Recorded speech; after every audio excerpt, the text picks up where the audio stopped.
नमस्तेस्तु भगवन् विश्वेश्वराय महादेवाय त्र्यम्बकाय त्रिपुरान्तकाय त्रिकाग्निकालाय कालाग्निरुद्राय नीलकण्ठाय मृत्युञ्जयाय सर्वेश्वराय सदाशिवाय श्रीमान् महादेवाय नमः।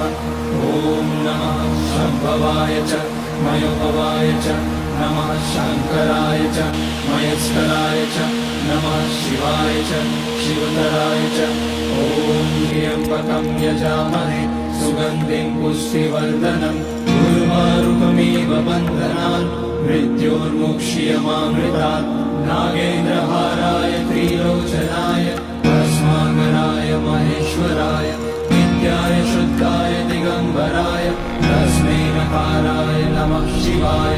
मन्दाकिनी सलिलचन्दन चर्चिताय नन्दीश्वर प्रमथनाथ महेश्वराय